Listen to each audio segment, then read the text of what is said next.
À 14 ans, elle défie l'Ahchouma pour devenir arbitre. Et à 36 ans, elle entre dans l'histoire en tant que première femme dans le monde arabe et deuxième femme africaine à être aux commandes dans une finale de la Coupe d'Afrique des Nations. L'arbitre marocaine Bouchra Kerboubi est dernière d'une fratrie de 5 enfants. Aux côtés de ses 4 frères, elle a grandi à Taza, au nord-est du Maroc. Mais avant d'atteindre son but, Bouchra a dû faire face à ses frères qui étaient contre sa vocation de devenir arbitre. Elle a lutté contre certains clichés sociaux qui pointent du doigt une fille en short sur le même terrain que des hommes. Kerboubi a résisté. 2014, premier tournant dans sa carrière d'arbitre.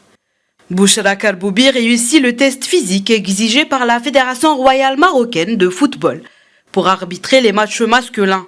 Elle commence ainsi par officier des matchs masculins de niveau inférieur pour être ensuite convoquée pour des matchs internationaux en Afrique dès 2016. Ma présence dans les manifestations africaines et internationales représente un réel encouragement pour moi en tant qu'arbitre marocaine et africaine. J'espère que je représente mon pays au mieux. 2 ans plus tard, la première grande expérience internationale de Bouchra Kerboubi voit le jour. Elle tient le sifflet lors d'un match de la Coupe d'Afrique des Nations féminines au Ghana.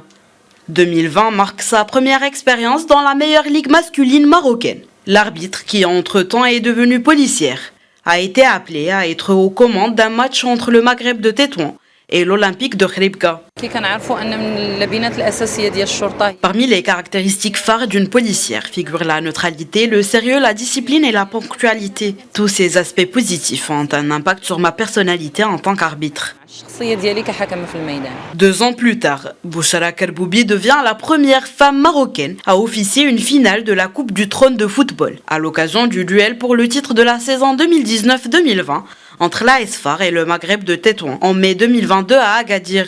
Elle a également été au sifflet lors de la Coupe du Monde féminine 2023, organisée en Australie et en Nouvelle-Zélande du 20 juillet au 20 août. C'est donc en 2024 que Kerboubi entre dans l'histoire en menant à bon port le match décisif opposant le Nigeria à la Guinée-Bissau au stade Félix Houphouët-Boigny à Abidjan pour le compte de la 3e et dernière journée du groupe A de la CAN 2023.